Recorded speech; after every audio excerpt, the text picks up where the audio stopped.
Welcome to Paulogia and another edition of Ham and Egg News, where we react to Ken Ham reacting to things. Hi, and welcome to Answers News for October 2nd, 2017. Rorschach's Journal, October 12th, 1985. And send those emojis across the screen, lots of emojis. Mass shooting in Las Vegas at a concert yesterday and killed, now 58 people have died, so it's the largest mass shooting in U.S. history. What happened to the American dream? It came true. You're looking at it. Horrific events like this remind us of the reality of sin and death in a groaning world. The accumulated filth of all their sex and murder will foam up around their waists. And desperately needs a savior, the Lord Jesus Christ. And all the whores and politicians will look up and shout, "Save us." And I'll whisper, "No." Why does God's creation include death and suffering? God saw what any of us did that night. He didn't seem to mind. It's interesting, some of the secularists already today have been mocking God on their Facebook and places, saying, God could have stopped this. If you believe in God, why didn't he stop this? You could have turned the gun into steam, the bullets into mercury, the bottle into goddamn snowflakes, but you didn't, did you? Yikes! I can tell this episode's going to get philosophical. I'm going to need someone much smarter than me. Someone to watch The Godman. Thank you, Dr. Manhattan. Hi, Paul. Ozzy. Ozymandias Ramses II. I'm a YouTuber. I'm an atheist. I live in Canada, and I make YouTube videos in connection with the Great Debate, questions having to do with God's existence, apologetics, and counter-apologetics. Well, this is great timing because Ken Ham is about to veer far away from science claims and toward turning a national tragedy into a rant about sin, suffering, and worldviews. Not my forte. You have a few minutes to help? Sure. I'll have a background in philosophy, as a matter of fact. My background was in contemporary analytic epistemology. So I'm sort of interested in questions having to do with knowledge and belief and the justification of beliefs. So if they have anything to say on that, I'm sure I'll have some thoughts. They always do. And Jesus said this, so those 18 in whom the tower in Siloam fell and killed them, do you think that they were worse sinners than all other men who dwelt in Jerusalem? In other words, did God judge them because they were worse than others and that's why they died? And you know what Jesus' answer is? I tell you, no, but unless you repent, you'll all likewise perish. And it seems like a strange response. Ken Ham here says something interesting. He says that it's kind of odd that Jesus would say this. And of course, it is odd that Jesus would say this. What does sin have to do with a building toppling over and killing people? Presumably, one shouldn't be so superstitious as to think that naturally occurring events that lead to death of people or any living thing is a product of sin. This is a particularly Christian problem they're laboring over here. Most people, even people of other faiths, they want to explain why there's suffering in the world and stuff like that. But the question of death isn't especially problematical, especially when death arises as a result of perfectly natural events. Like if an earthquake topples a building, for instance, and kills people, that's not a deep philosophical problem. But it is a deep philosophical problem if you think that plan A for God was that we should all be immortal, but there is mortality in the world. How do you explain it? And then, of course, you have to have a theology that explains why death should take place in the first place. One has to wonder, though, if Adam and Eve had never sinned and sin had not entered the world and death had not entered the world, if a building fell over, would we have just dusted ourselves off and marched on without incurring any injury and no one dying? It's kind of an odd view. What did they imagine the world would have been like if there were no death?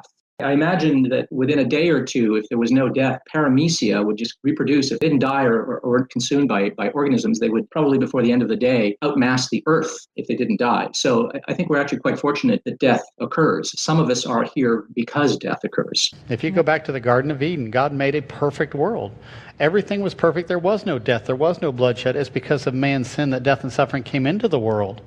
And death is ultimately the punishment for sin. It's kind of odd that this God that doesn't want death, that created a world where death didn't exist, somehow the only solution to the problem of sin is for somebody to die, specifically Jesus. This most innocent of beings is what has to die. That doesn't make a lot of sense. How are beings who deserve complete destruction or an eternity of torment in hell, how is justice being done, if that's what they deserve, to let them get off the hook simply because they accept the massacre of an innocent as some kind of restitution for their own wrongdoing? I don't see how anybody can think that this is moral and how this actually satisfies the divine thirst for ultimate justice. This just seems to me a perversion of people's intuitions about what justice is. From a secularist perspective, they believe in evolution. Well, evolution is the cause of death, and it's survival of the fittest. Evolution is not the cause of death. Organisms die for reasons having to do with matters of biochemistry. Cells senesce, break down,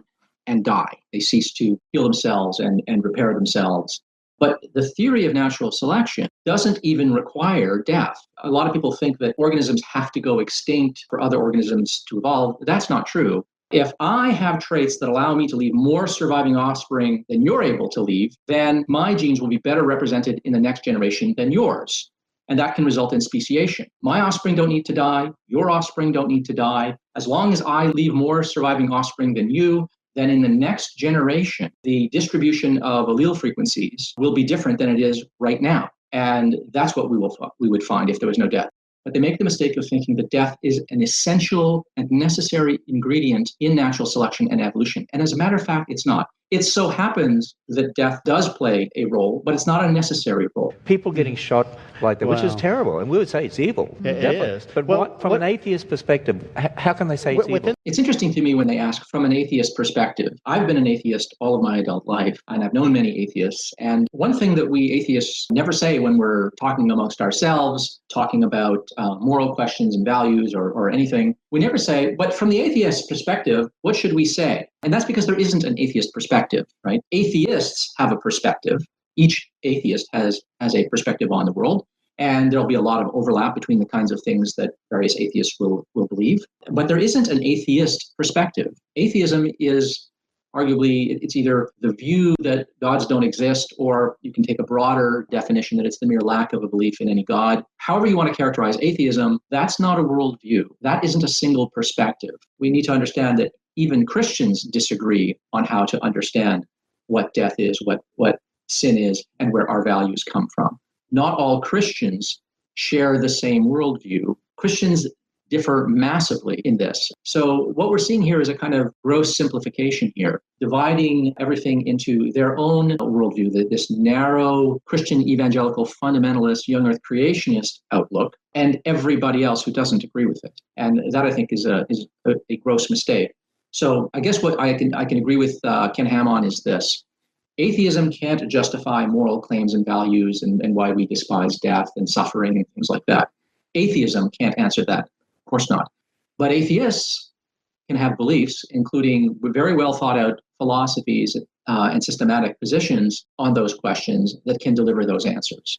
But atheism isn't trying to deliver answers to those questions. And so they're borrowing from the Bible to say if something is right or say if something is wrong. And so, in one sense, hey, we're glad they're borrowing from the Bible to make that assessment, but within their own worldview, there is no such thing as evil. Like this. When they talk about borrowing from a worldview, this is also kind of an odd notion. It's as if they imagine that a worldview, which is your belief set or your core beliefs, that these are like hermetically sealed little bubbles. It's like we're living in a snow globe. And I live in this snow globe over here, and it's perhaps a secular humanist snow globe. And he lives over here, Ken Ham, in the Christian evangelical young earth creationist snow globe over here. And that's where all of his beliefs live. And that they are incommensurable and they don't overlap. And that's preposterous. I mentioned fundamental beliefs that we all share. For instance, I believe in a mind-independent reality. I trust in the reliability of my senses. I believe that there are other minds besides my own. I trust in the reliability of induction, for instance. These are all assumptions that we make. And we make these assumptions, we hold these core beliefs that inform the rest of our belief set. We form these beliefs and have these beliefs independently of our religion or our philosophy or our theology. They are effectively universal. It's not like these beliefs belong to any particular religious or philosophical tradition. There are some beliefs that cut across all of these so-called worldviews. They're not hermetically sealed. I mean, beliefs are ideas. They're propositions that you can affirm as true or false. We are all going to be borrowing these ideas from other people. It doesn't matter where an idea originated. You don't own an idea. This is some kind of weird copyright theory of ideas. Just because an idea arose within a certain religious or philosophical tradition doesn't mean that only that tradition is allowed to believe it and that it's illegitimate for anybody else to believe it. There can be independent reasons for believing something that have nothing to do with where that belief arose. We're not beholden to Christianity, even if an idea arose within the Christian tradition. I mean, imagine if a Jew were to say, all you Christians are borrowing from our Jewish worldview. Would that make any sense? I don't think it would make any sense. But that is essentially what they are saying. We have to have reasons for belief revision, for adopting a belief or rejecting a belief. But you don't have to go and order from one menu or another and then have to eat everything on that menu. It just doesn't work that way. That is, in fact, not how worldviews work. I think you're giving them far too much credit, granting them that any philosophical concept actually does originate in the Bible. Time and time again, with the Ten Commandments, the Sermon on the Mount, and even the Golden Rule, we always find similar writings that predate the scriptures. With respect to justifying good and evil, obviously atheism doesn't give you any answer to that because it's not about that. It doesn't talk about that. But atheists, of course, have views on the nature of good and evil. And there are all kinds of secular philosophies out there that unpack this concept of good and evil. You don't have to belong to a religious tradition or believe in a God, have a concept that something is harmful, something is hateful, that something runs contrary to our interests, and that therefore we have a legitimate reason for disliking it, discouraging it, disincentivizing it, and encouraging the opposite. There's no mystery here about why people say that such and such an action is evil. We can disagree about whether or not an action is evil, and when we disagree, we will all be giving reasons that have to do with, among other things, people's intentions, what it says about their character when they do a certain thing, and the consequences of that action. But we don't have to bother invoking the concept of a God to point out that something is evil and why we think it is evil. Positing a God doesn't automatically tell you what is good and evil. And having a book that says that God said that this is good and evil might be a quick and dirty procedure that people who are lazy in their thinking might be attracted to. The hard questions about what makes something good and evil are always going to be left over. To say that God's nature is good tells me something about God. It doesn't tell me anything about goodness. If you're trying to understand the concept of goodness, you're going to have to do more than say that goodness is a property of God. Because when you say God is good, you're predicating goodness of God. You're saying of God that he is good. You're telling me something about God to the extent that I already understand the concept of goodness. This is not an account. This is not an analysis of goodness. It's very much like when they say, how do you account for logic? You need a God to account for logic. And then they say, well, God's nature is logical. Once again, you told me something about God, that he's logical. But you haven't told me anything about the nature of logic. And so when you try to explain things like goodness or logic or beauty or truth, and you try to unpack these concepts that you are applying to your God, and then your only analysis is to say that it's in his nature that he has these attributes, you're not in fact explaining or analyzing that attribute. It is as mysterious and occult as it ever was. And if you look about in the world at how people try to answer that question when they are contemplating an action, whether it's good or evil, you will notice that the kinds of things that they focus on are the consequences with respect to sentient beings. How will it serve or harm their interests? That's the kind of question that actually gives us a better understanding of what we mean by the terms good and evil. But positing a God that has a nature that just happens to be good, that doesn't answer the question at all. Well, Richard Dawkins, the world's leading atheist, he says, there is no right and wrong. We just need to own up to that. There is no such thing. It's interesting to me as a lifelong atheist to hear that Richard Dawkins is the world's leading atheist. We don't have leaders. What he is a very, very famous and outspoken atheist. A lot of people respect what he has to say and are grateful that someone so prominent has been unembarrassed about embracing the label atheism because it takes some pressure off and it removes some of the stigma that religions have larded onto that word. But we don't take our cue from Richard Dawkins, so he's not the leader of anything. He is just an atheist who's putting forward his own vision. And if his view, there is no absolute right and wrong, if he's not a moral realist, if he's an error theorist or a moral anti-realist or something like that, or he holds a non-cognitivist position on morality, that's fine. That's up to him. That's his view, but that's not the atheist view on the subject. That's the view of an atheist on that subject. And the fact that he might have a position on this question that is perhaps inadequate, that doesn't mean that there aren't adequate philosophical answers to these sorts of questions. There are, in fact, in philosophy, robust moral positions that are completely secular, that don't invoke a God. What I find troubling about this is that this kind of mistake has been pointed out to Ken Ham and others like him many, many times. If he thinks that this is the best that can be said on the subject of morality by any atheist, it has to be for want of having looked into the question. or they're well aware and are being completely disingenuous. Or that. From a Christian perspective, you think about this world, we see death and life, we see good and evil, we see beauty and ugliness, we see joy and sadness.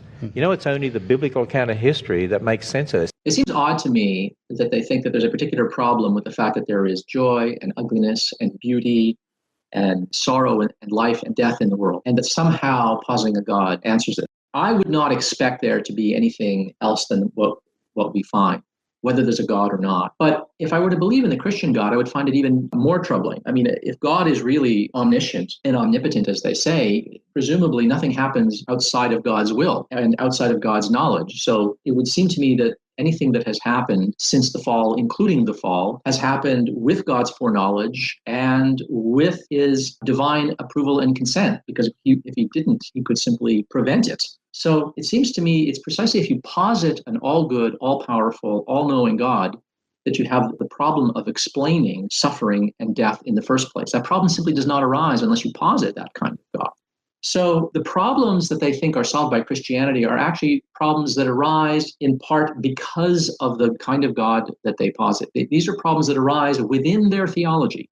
They don't arise outside of their theology. It's not a problem for me as an atheist and a person with a secular worldview that there is death and suffering and ugliness in the world. But on their view, God chose to make the world filled with suffering and death and ugliness because two people disobeyed him. That's a kind of odd idea. And the suggestion that they are solving a deep philosophical problem here is purely delusional. They really are in the grips of their own theological delusions here.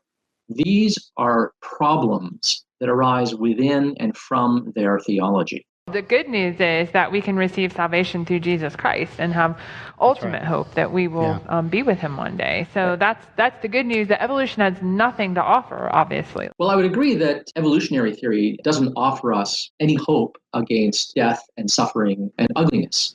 Death and suffering and ugliness exist in the world quite apart from the fact of evolution and common descent and natural selection. It has nothing to do with those things. Those are just features of the world. And I don't really know anybody who believes in evolutionary biology who looks to evolution for moral answers, who looks to evolution as a guide to how we should conduct ourselves. Evolutionary theory isn't a moral theory. It isn't a moral philosophy. It is unfortunate that in the 19th century, there was something called Spencerism or social Spencerism, which was sometimes called social Darwinism, but it's actually not Darwin's theory in any way, where people tried to imagine a kind of dog-eat-dog world. And some people have imagined that that is how we ought to conduct ourselves. That is a gross and unfortunate misunderstanding of evolutionary biology. It's bad moral philosophy. And I really don't know anyone who seriously entertains such a view.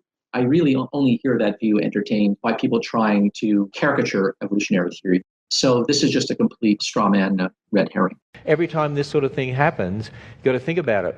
It's only from a biblical perspective of an absolute authority, we can say that is evil. That's a very telling sentence that I hear made by a lot of religious people, especially Christians of the evangelical flavor, but not exclusively to that religion. I hear it made by Muslim apologists, for instance, that it's only within their particular religious framework that you can explain morality, for instance, or the problem of why death exists, or why there is suffering, and why we should have hope, and so forth.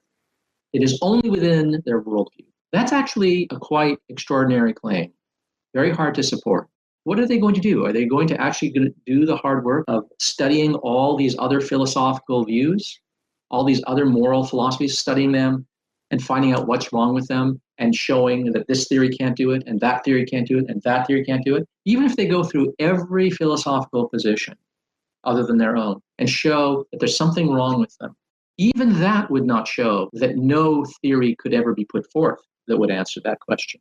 So the claim that only their theory, only their theology can answer these difficult questions is quite a claim, because they're not saying my theory can account for it, I think your theory is inadequate. What they're saying is my theory can account for it, your theory doesn't account for it, no other theory could account for it. No theory could ever be put forth in the future that could account for it. What exactly is the argument for that? I submit you will never hear Ken Ham or anyone on this panel explain why only a God can account for it and why only their God can account for it. They will never actually give you the positive argument for why no other view but their own could account for it. So anyway. So do you want to share about your book? So, I just mentioned, I wrote a book on the whole death and suffering issue. Do you want to share about your book? Really? That's how subtle you are in selling your products in the light of a tragedy? Ken Ham just drives me nuts sometimes. Yeah, I'm so sorry. A lot of people will say, "Oh, you're just, you're being rude, you're being dismissive, you're laughing at them and stuff like that." But I think the highest honor you can pay a person actually is to take their claims seriously and to listen to them and say, "Oh yeah, well here it is. I'm putting it out there for everyone to hear. I'm repeating what they said, and not just a tiny soundbite. And I'm addressing what I think is wrong with it." I mean, that is in fact doing a honor to what a person actually believes. I think it's amazing that you do this. Like, you've got a whole channel devoted to this. It's fantastic. I'm not sure honoring Ken Ham was exactly what I was going for, but I guess I'll take the compliment. I know and love people who take these claims seriously, so I have to take them seriously. Well, Paul, thank you very much for having me on. This was a lot of fun. I'd be happy to do it again. Ozzy's channel was a big help to me in learning a lot of the fundamentals and nuances of philosophy as I was coming out of Christianity. Click on the link on the card or in the description to check out his YouTube channel, or search for Ozymandias Ramses II on YouTube or Facebook. Now, if you'll excuse me. That was weird. The most powerful thing in the universe, still just a puppet. We're all puppets, Lori. I'm just a puppet who can see the strings. If you're not already subscribed to Paulogia, doing so will keep you up to date when the latest ham and egg or creation science claim episodes come online. And in the meantime, find Paulogia Zero on Twitter and Facebook. As always, huge thank you to my Patreon supporters who are integral to improving the quality and quantity of videos on this channel. If you'd like to join them in supporting me, please check the link in the description. As always, thanks for watching. Later.